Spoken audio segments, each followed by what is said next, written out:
Come on in, pull up a chair, and take a load off, because today I'll be reviewing Dungeons & Dragons, The Wild Beyond the Witchlight from Wizards of the Coast. So will your players find this new D&D adventure to be wildly entertaining? Or should you go beyond all measure to avoid purchasing this book? Well, you're going to find out right after this.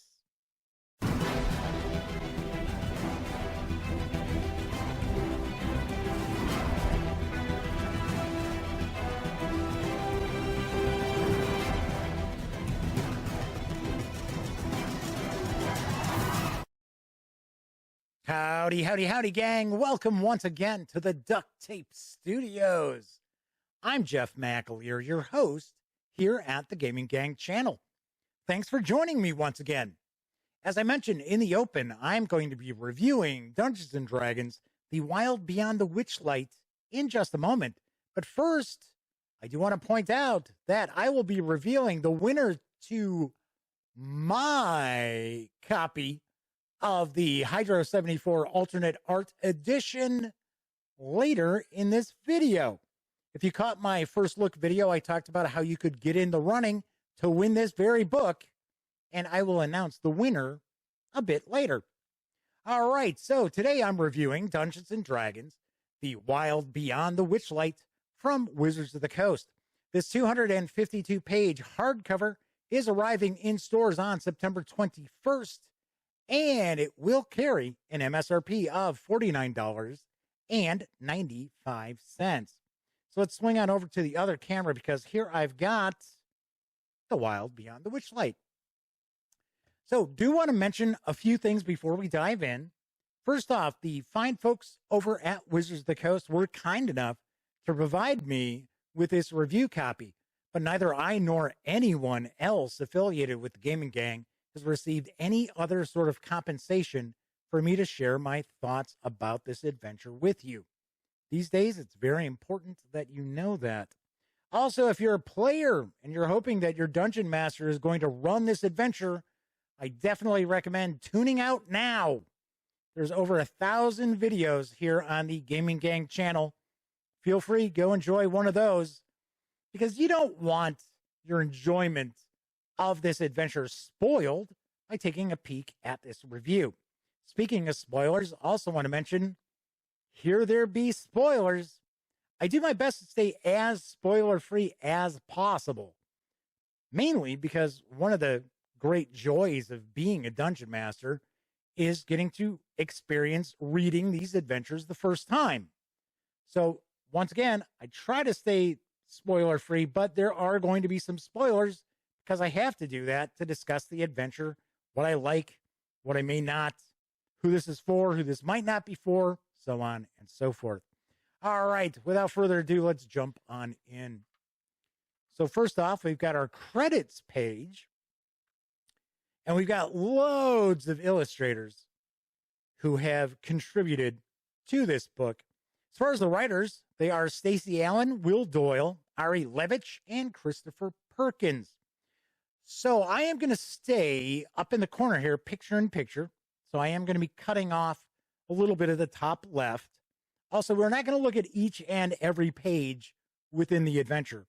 We are going to kind of skim through it a little bit. I'm going to talk about each of the chapters, each of the locales where the adventure is taking place, and pretty much wrap up with my thoughts about this adventure as well. So first off, this does take place in a realm of the Feywild, and we have a couple of new races that player characters can be, as well as a couple of new backgrounds. So we also have some tips for new dungeon masters here. We've got some Feywild trinkets. We got a D100 chart, table I should say, available for some cool little oddball trinkets. Do want to mention this adventure is very fairy tale-like. It is not extremely dark, although there are creepy moments to this. It is not just all rainbows and sunshine, that's for sure. But you may have already heard that you could conceivably go through this entire adventure without any combat. Okay, so I'll have to say I don't see that actually happening, but this is very combat light if you want it to be as a game master. I will discuss that a little bit more in detail at the end of the video. So we've got two new backgrounds. We've got the Fey Lost, and we also have the Witchlight Hand. So the Fey Lost is somebody who has spent time in the Feywild, but are now on our material plane for, the game world. We also have the Witchlight Hand, which is effectively somebody who works for the carnival, because this game's going to start off with a visit to a mysterious carnival that only arrives in town every 8 years. So we got a couple of hooks as well to draw your player characters in. One of them, it's the same old kind of thing. It's a warlock quest that a warlock wants you to go check on their patron who they haven't heard from in quite some time. It's this famous witch. It's like, hey, here's your quest, right? The one I like is the Lost Things, where essentially each of the player characters as children visited the Witchlight Carnival and lost something, and they've actually never been able to get over it. And when the carnival returns, they have this urge to go back to the carnival to see if they can retrieve what was lost. I like that quite a lot. I think that's pretty cool. That is certainly the hook that I would try to utilize with my player characters. And it is also another angle where the player characters don't know each other. Whereas with the Warlock quest, the player characters probably all already know each other. So we've got a couple of new races. So we have fairies and the Haragon, who are anthropomorphic rabbits. Got to point out, not a ton of information about the races. I mean, it's basically just that. 2 pages. So here we have the beginning of the adventure. So there's the Lost Things that I was talking about. So we're going to jump up to chapter 1, which is the Witchlight Carnival. Throughout this book, there's a lot of great artwork. I've really enjoyed the artwork through this adventure. I mean, it is all throughout, and it has, once again, the only way I can describe it is a very fairy tale-like vibe. If you watched my first look video, I talked about I'm very old school. I've been playing D&D since, 1976. Of course, I was a little kid. I wasn't in college back then playing D&D. And, of course, I've run a variety of role-playing games throughout the decades, mainly Call of Cthulhu. But I don't necessarily like gonzo adventures, but I do like the fairy tale-like adventures because, to me at least, it helps bring back that wonder that fantasy role-playing games had back at the time. Nowadays, everything is, a trope. It's a meme. Well, back in the day, we didn't know anything, play these adventures. So essentially what's going to happen is the player characters are going to visit the Witchlight Carnival, and they're going to get to tour around it. They're going to get to ride some of the rides. They're going to get to check out different exhibits. I think the Witchlight Carnival is a riot. There is loads going on here. The carnival is actually run by Mr. Witch and Mr. Light, who obtained this carnival by trading the carnival that they were already running with the original owner of this carnival. So Mr. Witch and Mr. Light are darklings, and they took over this carnival, and they enjoy it so much that they were, I would say, they were probably relatively kind of maybe evil characters when they first got this carnival, or at least really neutral characters. And owning and operating the carnival has kind of moved them over to the side of good. There are loads. There's Mr. Witch, and there's Mr. Light. move that over so you can get a peek at that. Almost, looks a lot like the Joker from DC Comics.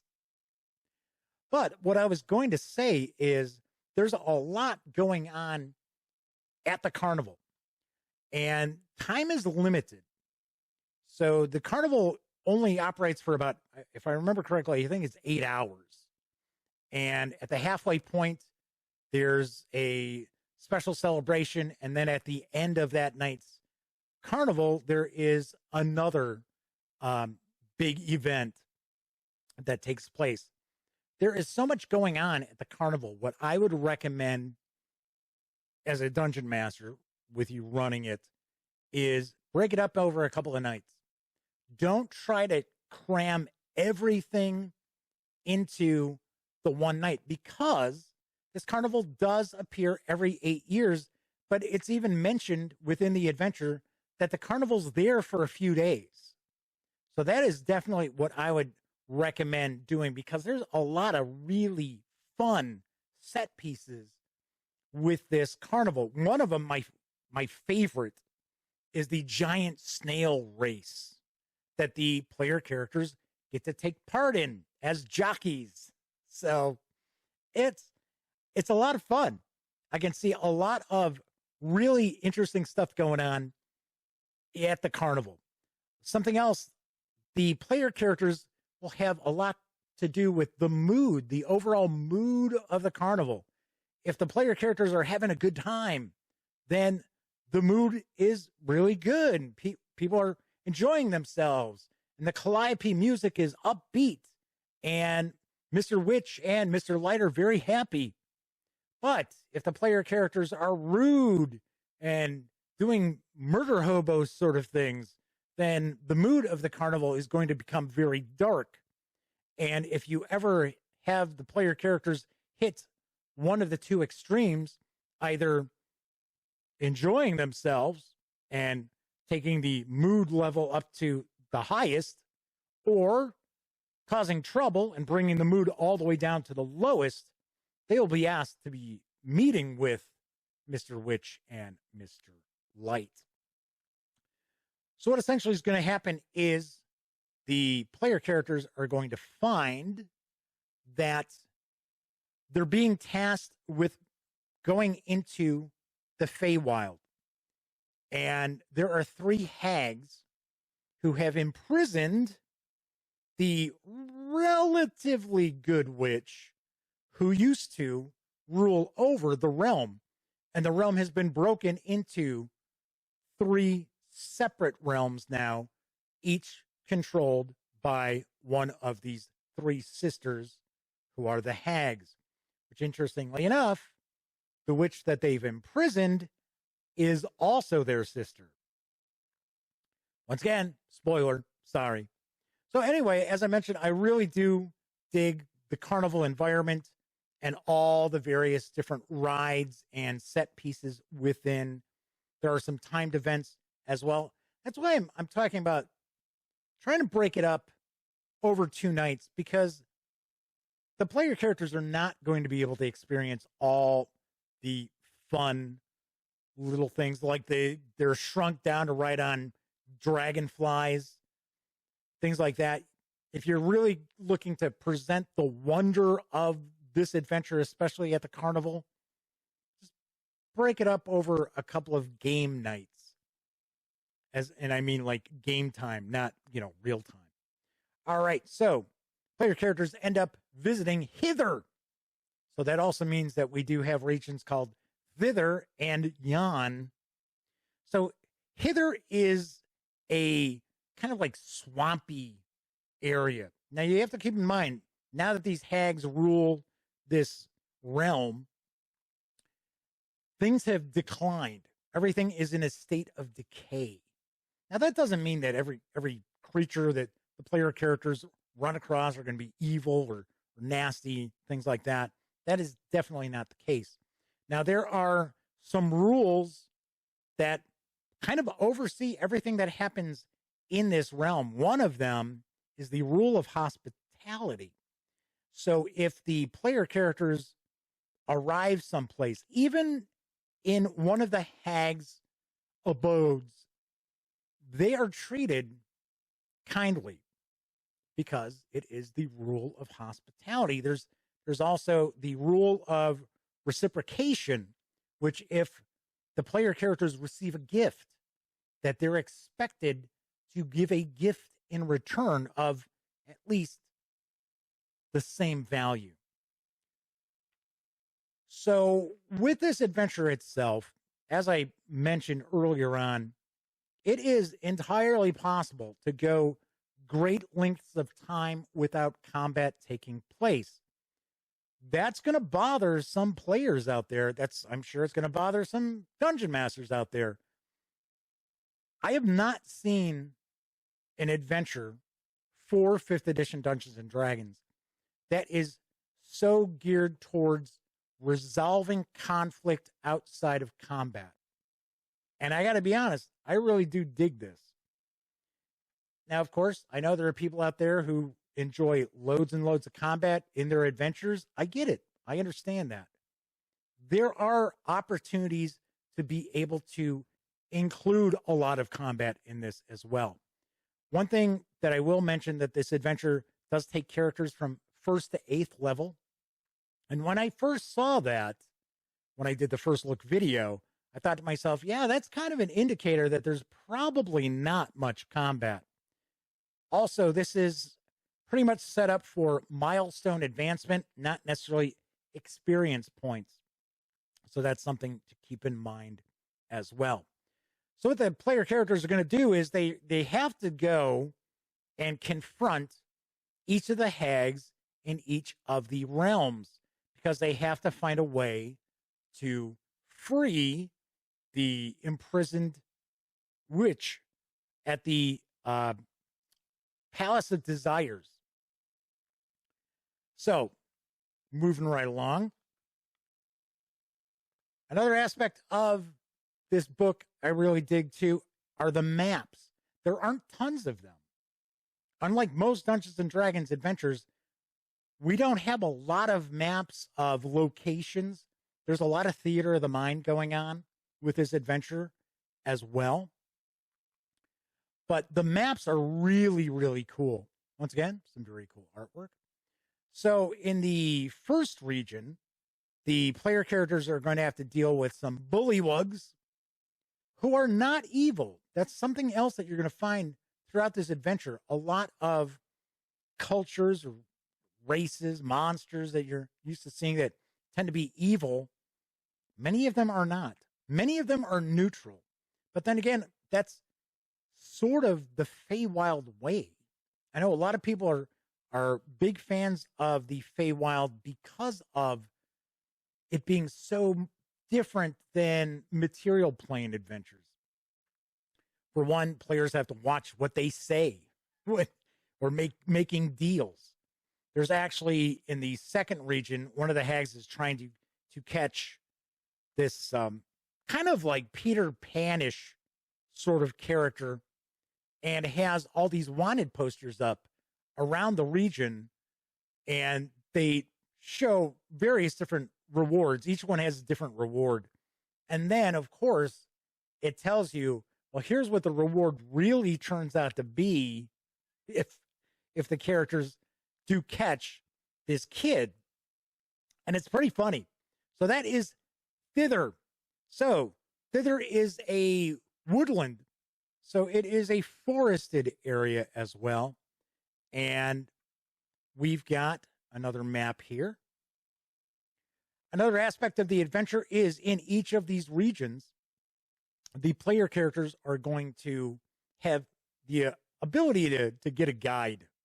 And these little NPCs, I could see role-playing the hell out of them. Especially there's a little dandelion. We'll see if we run across the image. There's this little dandelion knight who is very interesting. He's like a hopeless romantic.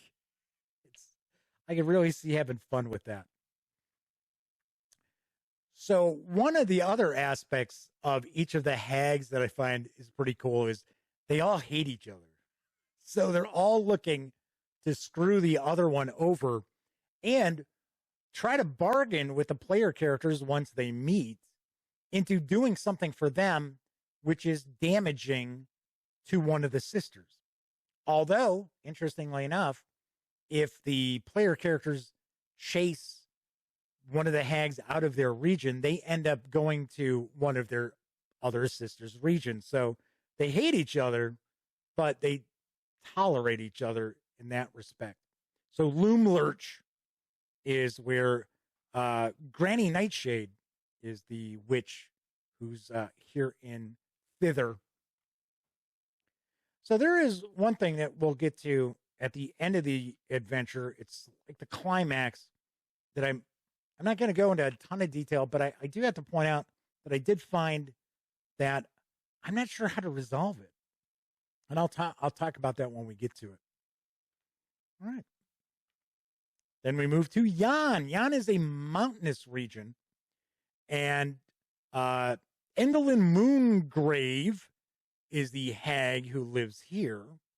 And she loves tragedy and misery.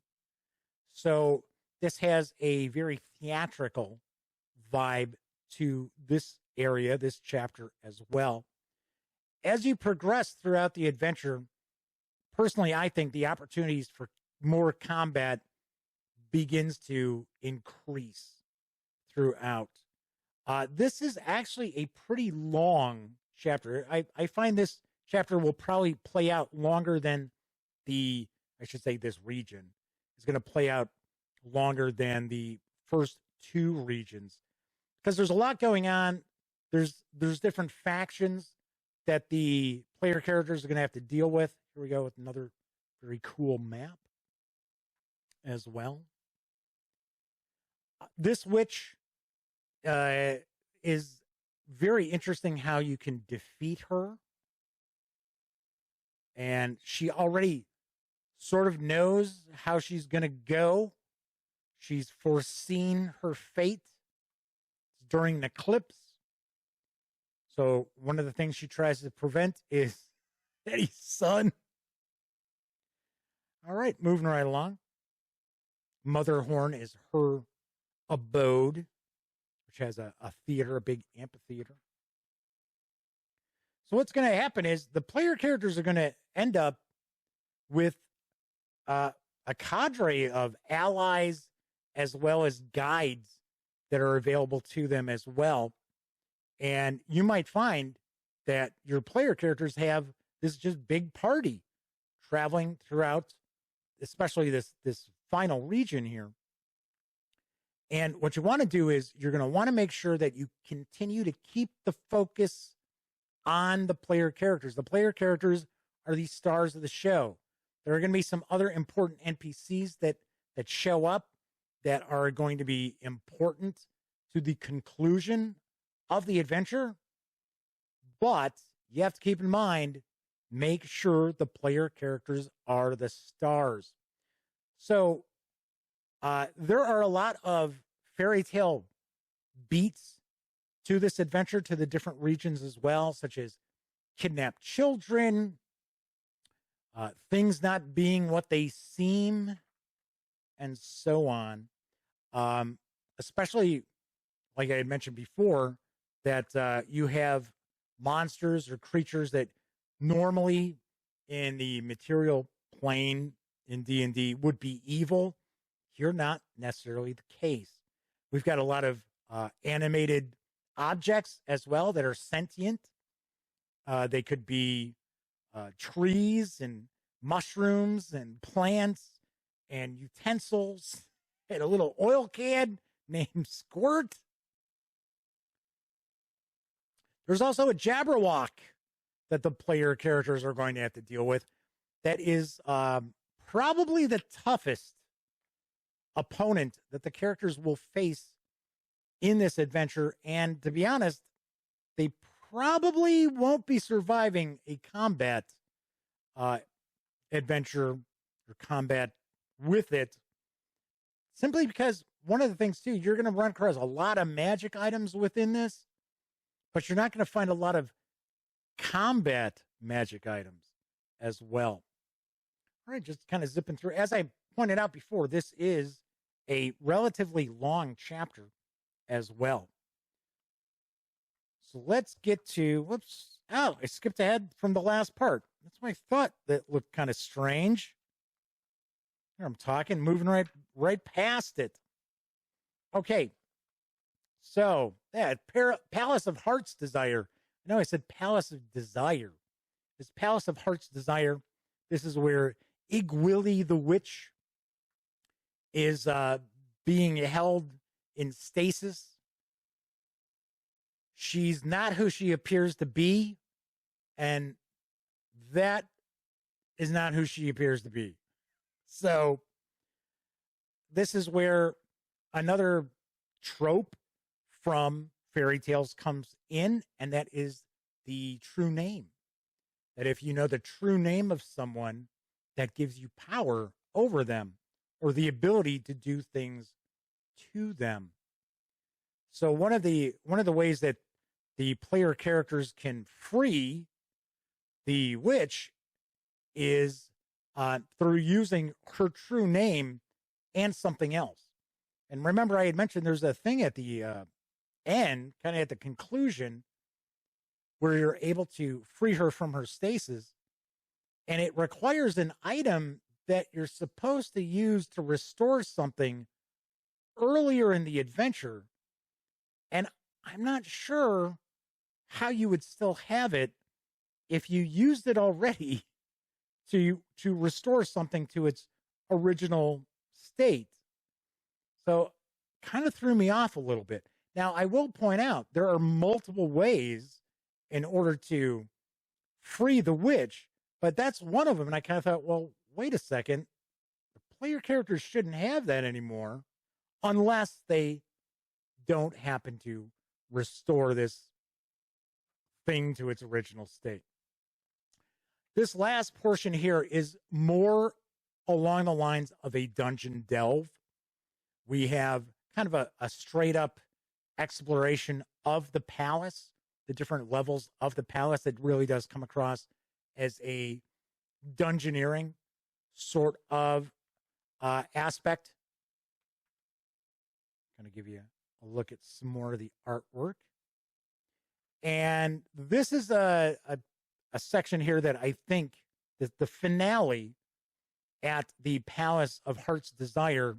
I think this is where you would see the most combat take place.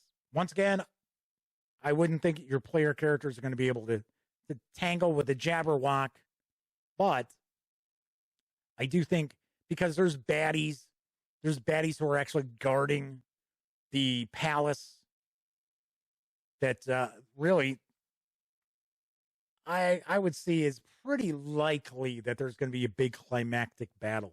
Right, so we get some new magic items. We get some information on the various different NPCs. So these are the hags. This is the hag from Hither. This is the hag from Thither. I'm sorry, that's the hag from Thither. And that is the hag from Yon. We have the League of Malevolence. All right, so when we did the page through, which, well, it was a first look. We took a peek at stuff. We didn't look at every page. The thing that caught my eye, and I had to start laughing, was that there are actually 3 characters that were Dungeons and Dragons action figures way back in the day. I think it was like the late 80s or something like that. I know I didn't have them because I was too old. I mean, at that point in time, adults did not collect action figures, or most adults didn't. They weren't a collector's item. So we got Kellic, we have Warduke, and then we've got, come on, Strongheart. There you go. Those are the 3 who were action figures. I was like, okay. We got some new creatures as well. We also do have, let me jump over here. Got a story tracker, which I found kind of interesting. It's for you to take notes about things that are going on. Something I really do like as well are the role-playing cards. So Each of these is a major NPC, and it gives you some information about their personalities and their alignment, ideals, bonds, flaws. I think this is great. I love this. I think this is awesome. You could see it's unfortunate that Wizards of the Coast doesn't release true PDFs of their adventures. You have to purchase the, like virtual tabletop releases, which aren't necessarily conducive to like printing things out and things like that. But you can always take photos of these and then print them out. But I love this. I think this is great. So, you haven't feeling that, okay, well, I know we're probably going to get this far in through the adventure during this session. These are the NPCs that the player characters are dealing with and probably will run across. So I'm going to have these cards handy behind my screen. So I like that quite a bit. I thought that was a very cool touch. All right, let's see if I can find the little, real quick. There he is. I love this. I love this image. I think it's hysterical. So it is Amador. He's a little dandelion knight. And he's flirting with this giant. Well, it's not giant. I guess the bee is like the size of an orange. But I guess that would make it kind of giant compared to a regular bee. But I got to be honest. The three little NPC guides, I could see having a blast role-playing those. All right, so that's kind of a feel for what you're looking at in Dungeons & Dragons, the Wild Beyond the Witchlight from Wizards of the Coast. Let's swing on over to the other camera because I am going to reveal the winner to my copy of the Hydro 74 Alternate Art Edition. And it is Caroline Kraus. I think that's how the last name's pronounced.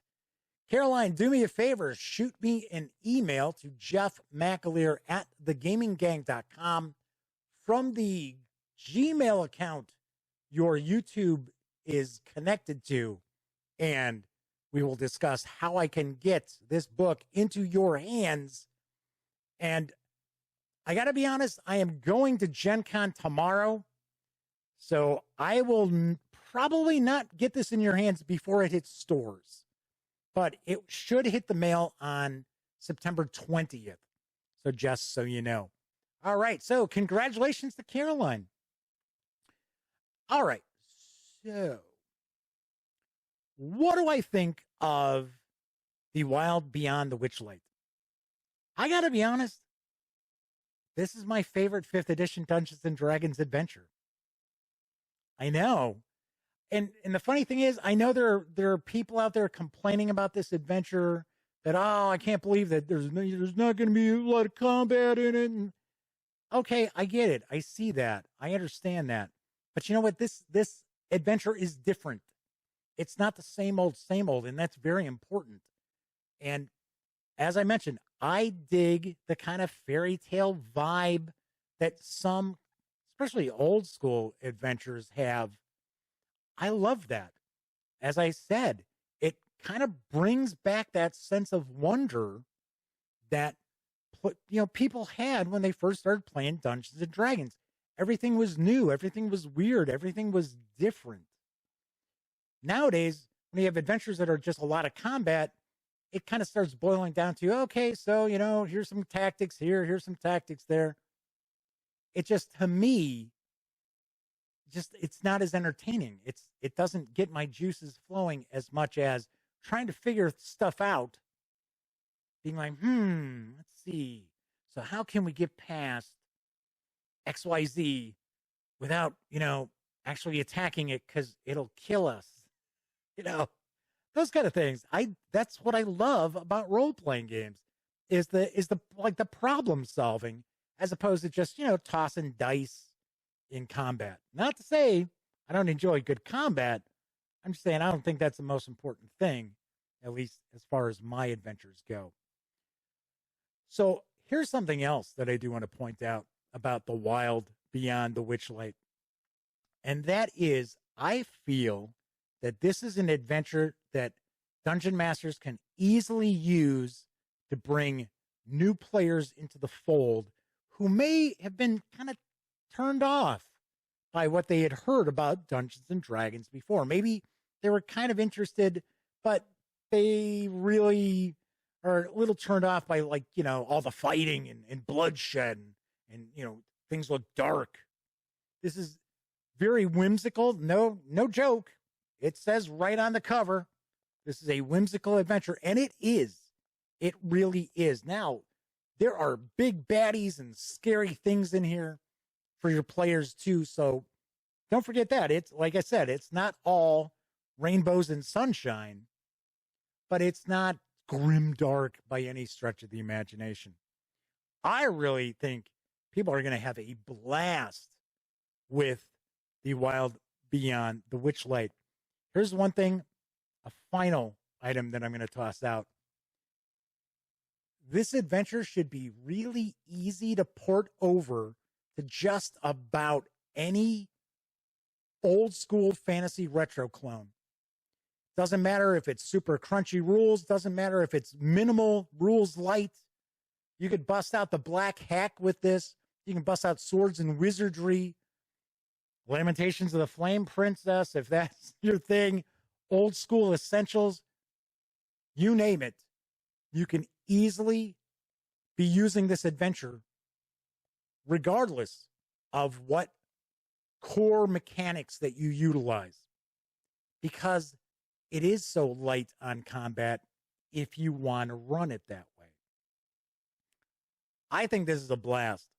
And if you follow my reviews of Wizards of the Coast releases, I'm pretty tough on things sometimes. I mean, I got to point out there are a few things that left me scratching my head. There are some set pieces that I don't think play out the way the authors think they'll play out, knowing players the way I know players.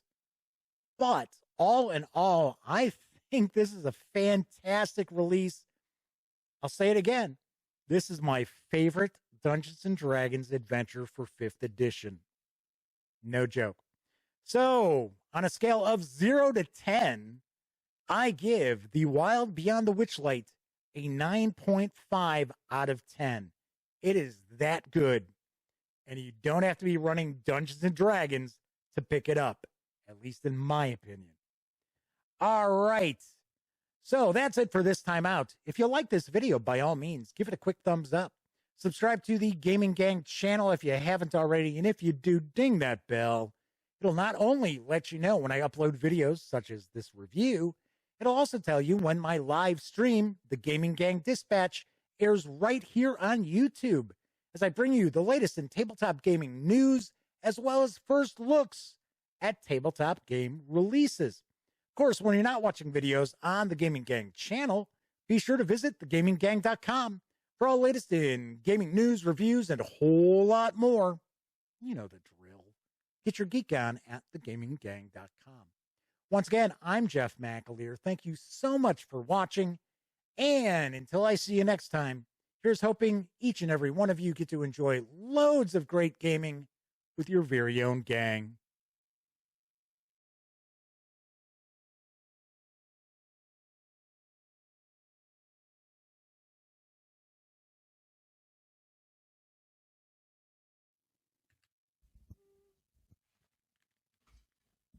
Oh, you're still here.